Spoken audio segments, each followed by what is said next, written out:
ખેરાલુ પાલિકાની કામગીરી ઉપર કોંગ્રેસની પ્રતિક્રિયા। નવીન રોડ બનાવવાની કામગીરી સાથે ઉઠાવ્યા સવાલો। કોન્ટ્રાક્ટરો સામે રોડ બનાવવાની કામગીરી પર સવાલ।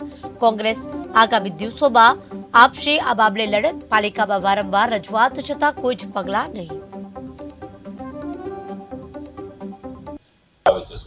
આજે ખેરાલુના નગરના પ્રશ્નો વિશે લોક જાગૃતિ થાય અને સત્તાધીશો સુધી સાચી વાત પહોંચે એ અનુસંધાને ખેરાલુ શહેર કોંગ્રેસ અને તાલુકા કોંગ્રેસ વતી આપ સર્વેને બોલાવ્યા છે। પ્રેસ કોન્ફરન્સનું આયોજન કર્યું છે।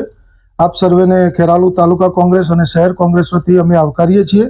અને સત્તામાં આવશે તો નગરજનોની સુખાકારી માટે એના આરોગ્ય વિષયક જે પગલાં લેવાના છે, જે અહીંયાથી ભાઈ શ્રી વિજયભાઈએ જે રજૂ કર્યું, અને એમાં ક્યાંક ત્રુટીઓ જે સત્તા પક્ષની જે ત્રુટીઓ અત્યાર સુધી હતી એ સુધારશે અને ખેરાલુને એક એવું ડેવલપિંગ નગર બનાવશે કે જેમાં લોકોને રહેવાનું મન થાય। આજે આપણે જોઈએ છીએ ખેરાલુમાં મૂળ નગરવાસીઓ છે, જે ખેરાલુ પ્રોપરના, એ વ્યક્તિઓ ધીરે ધીરે ગામ છોડી રહ્યા છે। તો જે પ્રાથમિક સુવિધાઓનો જે અભાવ છે અને જે તકલીફો ગામમાં ઊભી થઈ છે એ તકલીફો દૂર કરવાનું કામ કોંગ્રેસ કરશે। કામ ચાલી રહ્યું છે નગરપાલિકા તરફથી। આ જે રોડ બને છે પણ પહેલાં વર્ષો પહેલાં જે પાણીનો પ્રોબ્લેમ હતો, ગટરનો પાણીનું બહાર નીકળતું હતું, એટલે જે રોડ બને પહેલાં આ બધું ગટરનું કામ કમ્પ્લીટ સંપૂર્ણ પૂરું થાય, પાણી જે લીકેજ હોય એ પણ સંપૂર્ણ પૂરું થાય, અને જેટલું એસ્ટિમેટમાં હોય એ પ્રમાણે જો કામ થશે તો રોડ સારો બનશે એવી હું આશા રાખું છું। હાલ નગરપાલિકા દ્વારા જે રસ્તાઓની કામગીરી છે વિકાસની, એ હેઠળ હાલ 2 રસ્તાનું કામગીરી શરૂ છે।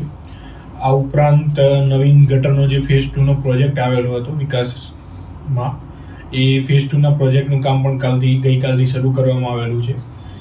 અને સફાઈ અંગે નગરપાલિકા દ્વારા હાલ વિવિધ દરેક એરિયામાં સફાઈ તથા જે સ્પોટ ઉપર કચરાની ઢગલા હોય છે તે પણ સફાઈની કામગીરી કરવામાં આવે છે। આ ઉપરાંત વેપારીઓ માટે આપણે અલગથી એક door to door collection van પણ શરૂ કરી છે।